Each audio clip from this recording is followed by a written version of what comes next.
ఈరోజు పోలవరం ప్రాజెక్టుకి సంబంధించి ఏపీ ప్రభుత్వం శ్వేతపత్రం విడుదల చేసింది.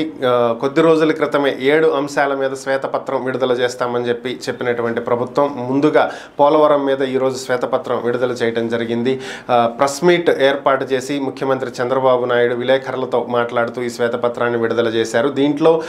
2014 నుంచి ఇప్పటి వరకు పోలవరం మీద జరిగినటువంటి ప్రతి అంశాన్ని కూడా ప్రస్తావించడం జరిగింది.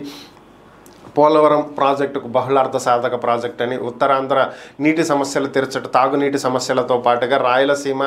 సాగునీటి సమస్యలను కూడా తీర్చగలిగేటువంటి బహుళార్థ సాధక ప్రాజెక్ట్ అని, హైడల్ పవర్ కూడా వస్తుందని చెప్పి ప్రాజెక్టుకి సంబంధించినటువంటి ఎన్నో అంశాలను తెలియజేయడం జరిగింది. 192 టీఎంసీలను నిల్వ చేయగలుగుతామని, వరదల సమయంలో 322 టీఎంసీల వరకు వాడుకునేటువంటి అవకాశం కలుగుతుందని, అటువంటి ప్రాజెక్ట్ని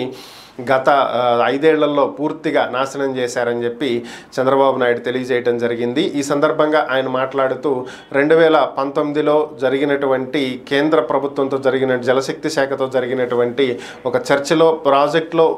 కాంట్రాక్టర్ని మార్చవద్దని, ప్రస్తుతం పనిచేస్తున్నటువంటి కాంట్రాక్టర్ బాగానే వర్క్ చేస్తున్నారని, కాబట్టి గతంలో వైఎస్ఆర్ హయాంలో ఇలాగే కాంట్రాక్టర్ని మార్చడం వల్ల హెడ్ రెగ్యులేటరీలో కొంతవరకు పనులు పెండింగ్ అని, ప్రస్తుతం అదే పరిస్థితి ఏర్పడుతుంది. సో కాంట్రాక్టర్ బాగానే వర్క్ చేస్తున్నప్పుడు మార్చాల్సినటువంటి అవసరం లేదని, కేంద్రం ఎంత చెప్పినా కూడా వినకుండా కాంట్రాక్టర్ని మార్చారని, దీనికి సంబంధించి కేంద్ర జలశక్తి శాఖ, పోలవరం ప్రాజెక్ట్ అథారిటీ ఏపీసీఎస్కు రాసినటువంటి లేఖ కూడా ఉంది అని చెప్పి ఆయన ఈ సందర్భంగా తెలియజేయడం జరిగింది. అంతేకాకుండా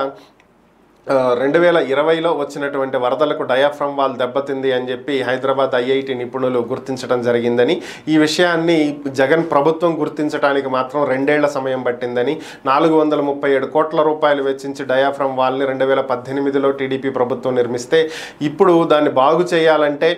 మరొక 500 కోట్లు లేదా పూర్తిగా మళ్ళా తిరిగి నిర్మించాలంటే 990 కోట్ల రూపాయల వ్యయం అయ్యేటువంటి పరిస్థితులు కనిపిస్తున్నాయని, గతంలో R&R ప్యాకేజ్ కింద టీడీపీ ప్రభుత్వం 4000 కోట్ల రూపాయలకు పైగా నిధులు వెచ్చిస్తే, జగన్ ప్రభుత్వం మాత్రం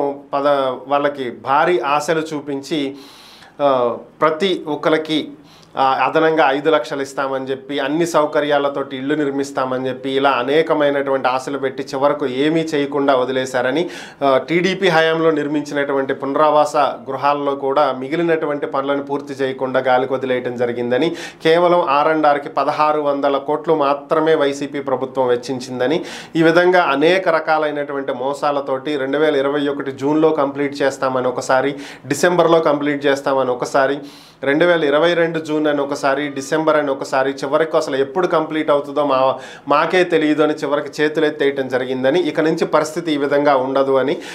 ప్రతి విషయం పోలవరం ప్రాజెక్టు అంశంలో కావచ్చు, ప్రభుత్వం తీసుకునే ఏ డెసిషన్ అయినా సరే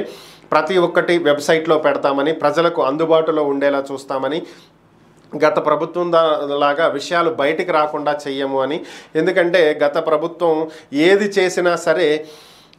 మేము చేసేది తప్పు అన్నట్లుగా బయటకు ప్రొజెక్ట్ చేస్తూ ప్రచారాలు చేస్తూ వస్తుందని, ఒకే అబద్ధాన్ని 10 సార్లు చెప్తే అది నిజమయ్యే అవకాశం ఉన్నటువంటి నేపథ్యంలో వారికి ప్రజలే సమాధానం చెప్పే విధంగా అసలు ప్రభుత్వంలో ఏం జరుగుతుంది అనేది పారదర్శకంగా ప్రజలకు తెలియటం కోసం ప్రతి అంశాన్ని కూడా వెబ్సైట్లో ప్రజల ముందు ఉంచుతామని చెప్పి తెలియజేశారు. అలాగే పోలవరం ప్రాజెక్టు విషయానికి వచ్చేటప్పటికీ నిపుణులు, మేధావులు, అలాగే CWC, పోలవరం ప్రాజెక్ట్ అథారిటీ, కేంద్ర జలశక్తి శాఖ, ఇలా అందరితోటి ఒక సమావేశాన్ని ఏర్పాటు చేసి వాళ్ళ సలహాలు కూడా తీసుకుని, వారి సలహాల మేరకు త్వరలో నిపుణుల కమిటీని వేసి దాని ప్రకారం పోలవరం ప్రాజెక్టు ఎలా త్వరగా కంప్లీట్ చేయాలనే దాని మీద నిర్ణయాలు తీసుకోవటం, బడ్జెట్ అలొకేట్ చేయటం, ఇవన్నీ కూడా జరుగుతాయి అని చెప్పి ఈ సందర్భంగా చంద్రబాబు నాయుడు తెలియజేయడం జరిగింది.